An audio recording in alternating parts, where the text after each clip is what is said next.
what did it feel like now that you're living? You're an ex-Muslim now. You don't believe. What was it like? Well, before I get to that, I just want to comment on how interesting it is that like we had very different upbringings, and we more or less arrived at a similar position. I believe. I guess we'll come to find out. Oh, I'm not. I'm a Scientologist now, by the way. That's a curveball. I did not expect that. No, I know you're joking. Are you? I am. So, I am. You're joking, not a Scientologist. Yeah. Okay. I might become one later. I don't know. I can't predict the future. All right. But well, yeah, please, I like please. That. Yeah, and I just wanted to say it's interesting that even though they had different approaches, like it's amazing to me that your parents chose to just let you have the faith and even argued for it for a bit, if I'm understanding correctly. In a way, because yes. It's easier. Yeah. Yeah, because it's easier for you growing up where you did. And it's easier for you to deal with reality. But like you said, it may not necessarily be easier to deal with reality that way, depending on how a person thinks. What you said about Dajjal, before I get into how I felt about hell and all that, the Dajjal story was interesting because it did not make sense to me. Because, okay, we've been warned, like I've asked this, okay, we've been warned about someone trying to pretend to be a prophet. So that should just mean that anyone that I meet who pretends to be a prophet, I know, right? I will, like, how can I fall for it knowing that it's coming? And I'm told that, you see, that's why the people who fall for it are willfully ignorant. And they deserve to go to hell. But who made them ignorant? Why are they ignorant? I don't know. Exactly. Like, are they stupid? Like, are they below average IQ? Is that why they would fall for that? Or do they not know? And if they don't know, is that their fault because they missed the khutbah about it? Like, it's just, it made no sense to me that something like people could be led to hell that way. And then it's their fault. Because of a trick, you know, like the whole shaitan concept is a trick that God let an invisible entity with superpowers sort of control who can us, whisper in our minds, in our brains. Like it has mind control to some extent, but you're supposed to work against that with, Muslim magic, basically, by reading verses and whatnot. With eternal damnation at stake. Eternal damnation. Exactly. It's not about getting like good points and which level of heaven you're in. It's about, are you going to hell forever? And it's just, it made no sense to me that God would set these traps. And he loves you. Us again. He loves and you. He loves us at the same time. This is all some kind of like the most messed up Sims game ever. Oh my! Oh, I've tortured my Sims in quite a few games. Yeah, exactly. You'd make a great god. Yeah. But yeah, and again, when we talk about this, we're not talking about the actual creator of the universe, like me opposing what he decided. Again, why do I say he? What it decided? This is me talking about an idea of the creator of the universe, the description of it. And it does not make sense to me. But if we were actually talking about the proven present creator of the universe, like I'd bite my tongue because, I know how powerful he is and he would mess me up for thinking that way for some reason. Anyway, but after all that, I was thinking about how, like, you're talking about the fear of hell. I think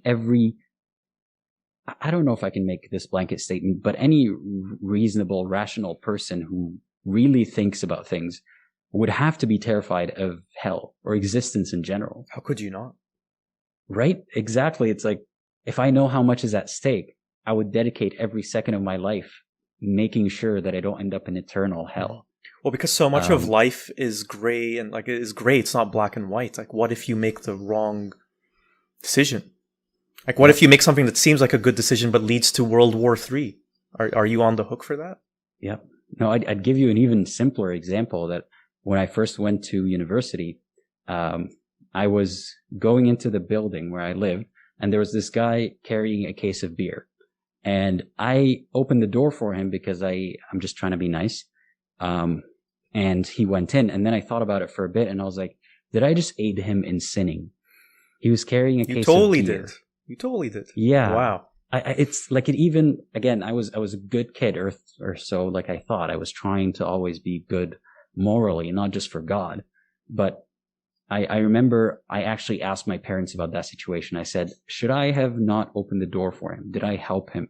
And they said, yeah, if you can help it, just don't touch that door. Like, and again, now you got to think about every single thing, every single decision. Am I bringing the scales, tipping them closer to me going to hell forever? Like, even if someone who didn't hurt other people, especially not intentionally, it took up a lot of space in my mind, even though I was a good believer, or I tried to be. So, like, I've had a lot of these thoughts, even as a Muslim, like, let alone as someone who's doubting Islam or on my way out of it. And even after I realized I don't believe anymore. So yeah, it is a long, long process, and it takes time to get over that indoctrination and that fear. But I don't have like the slightest bit of it anymore. Like, my only issues with religion these days are how other people perceive those who left religion, or friction with people who do still believe, with their acceptance of this idea that good people can disbelieve and can critique Islam. Yeah, but thankfully that fear of hell subsides. Like, if you go through the right avenues, it does subside. Because, I mean, it really does, when you're a believer, it does feel like this real place. Like it feels as real as, I don't know, you've never been to Australia, but you know it's real. And maybe you have, I don't know. But so the question that I often would get on social media and in the few times, basically I kept that I wasn't Muslim anymore like a secret from, you know, people outside just the immediate family. But a few times where I would let it slip or I just say it, the question I would always get, and the one I want to ask you is, so what do you believe in now? Like, do you think that there's no meaning to life and that once you die, you're gone? It's not very nice, is it? Well, that's the thing. It does give you comfort knowing that you mentioned eternal justice or universal justice, something like that. Perfect justice.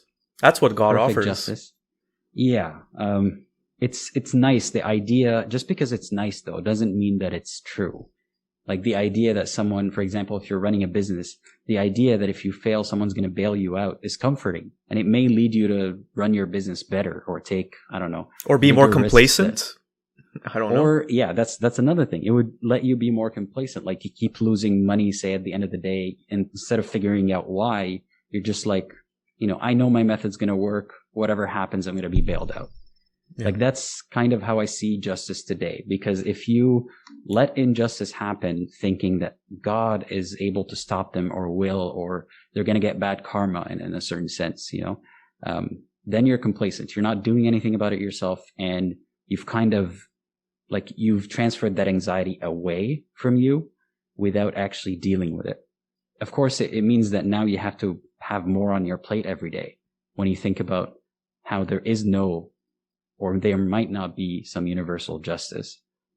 But if you really think about justice the way that it's posed in Islam, it's not really justice, is it?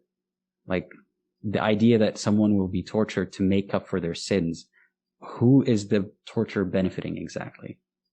Like, how is it undoing the injustice? So thinking about that a lot is going to get you out of that mindset that there is no justice anymore. I see it as a more hopeful point of view, as that I am aware that there is no universal justice, so I can now do more about it.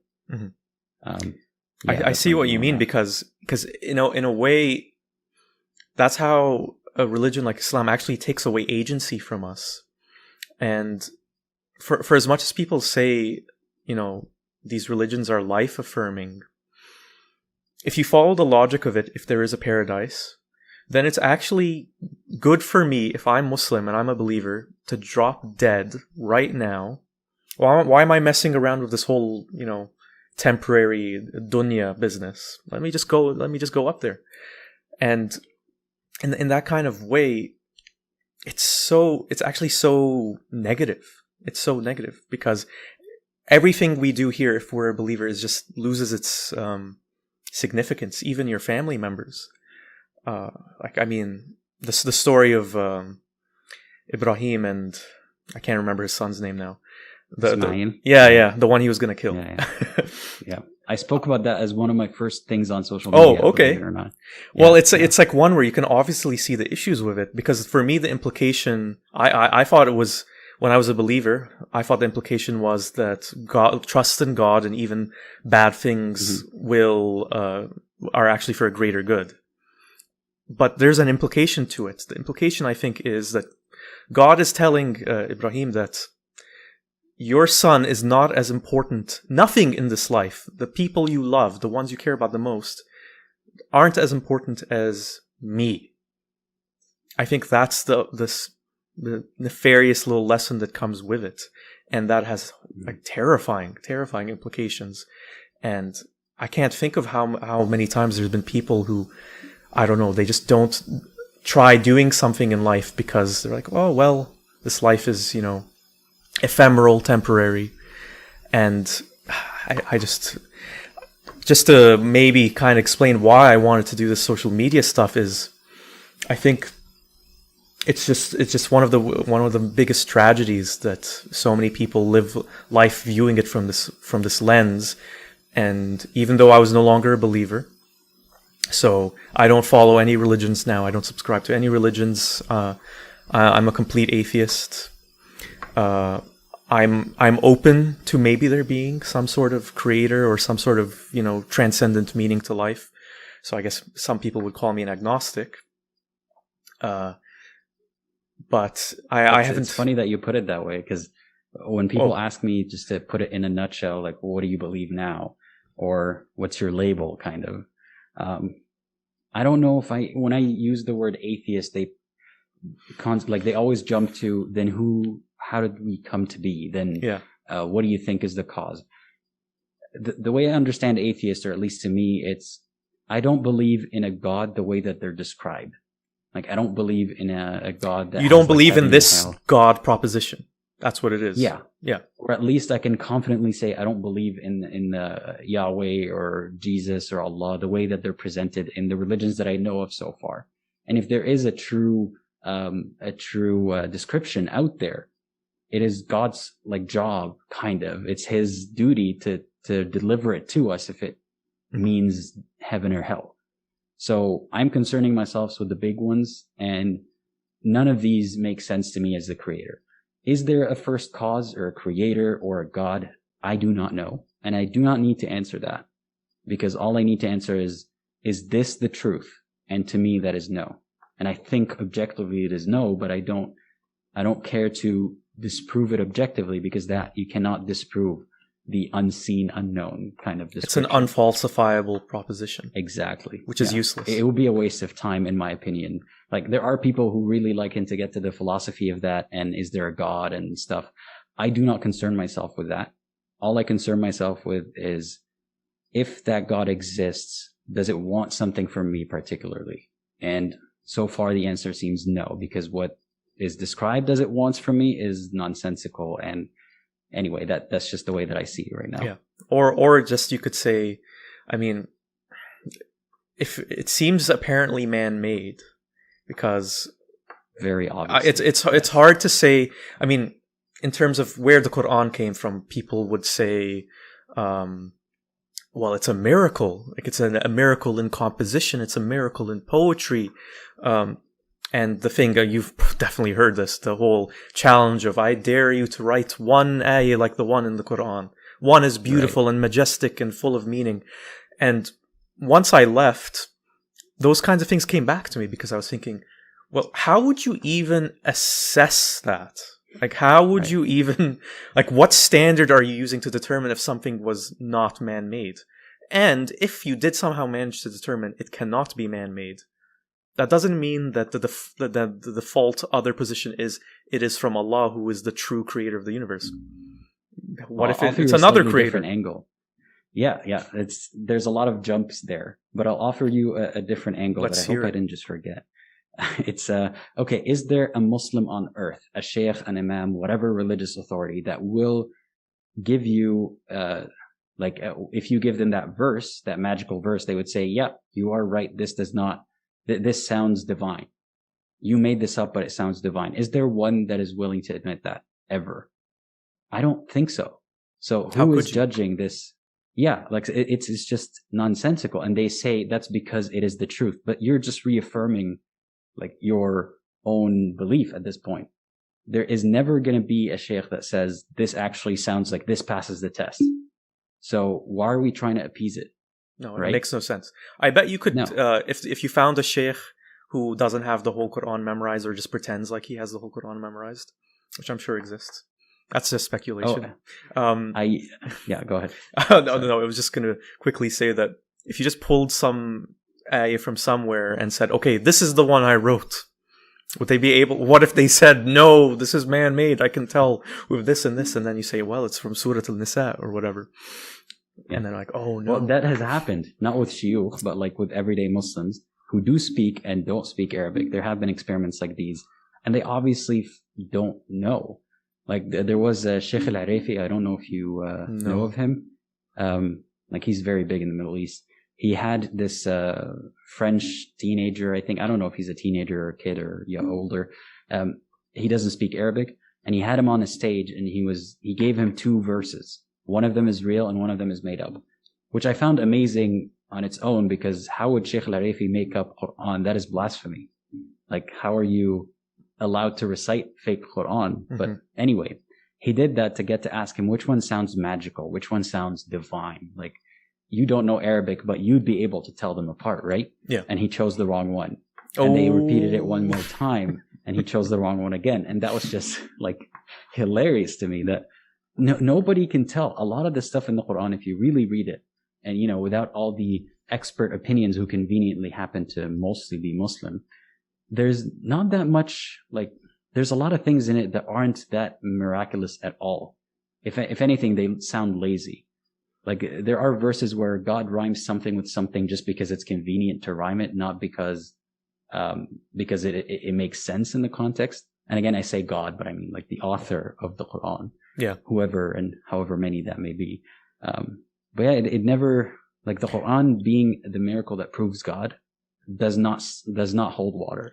And it should, like, if that's the last thing that God's going to give us, the last miracle, there should be no disagreement on that point. But that point is just, like, there are reasonable people who disagree on it, which doesn't seem like God would leave us a point we can disagree on honestly.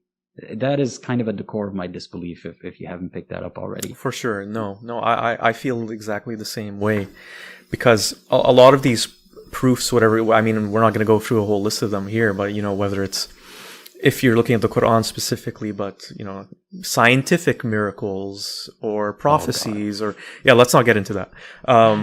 Or, I don't know, just the fitrah that you mentioned. Of course, it's Allah. Mm-hmm. It's the one that is most compatible with reality. I hear that all the time from Muslims. It ends up being this case where I think that people, to explain maybe why you had such difficulty with trying to find someone who can give you good guidance on how to address your doubts, it's because the belief is assumed. You believe it is the truth.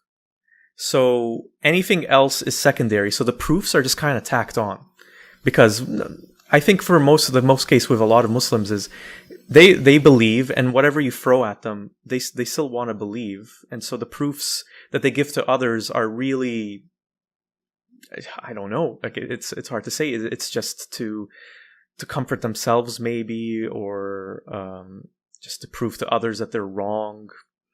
It definitely doesn't come from a place where they want to actually get to the truth. That is a perfect way of putting it. It's not to find the truth. It's just to reaffirm the belief. So, for example, when they give you examples of, I don't know, numeric miracles, those ones especially, they get to me. When they say, if you, I don't know, look at the number 19, if you add up this number with that number, they sound like conspiracy theorists, right? Like, it sounds insane to an outsider. I don't think that converts who join Islam or Muslims themselves, when they grow up, they see that numerical miracle and they think, I now believe in Allah.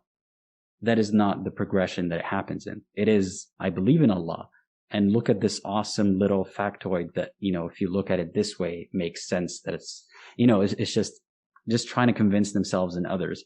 But that is not evidence that the creator of the universe would leave. right? He wouldn't expect you to add some numbers together and arrive at a different number and believe that this means it's from Allah specifically, not just the divine good author, you know? But yeah, that's how I feel about that. Yeah. So here's the other question Muslims will probably want to think, like, why, like, what keeps you going in life? Why haven't you just sunk into nihilism? Why don't you just, go stealing and killing and all that?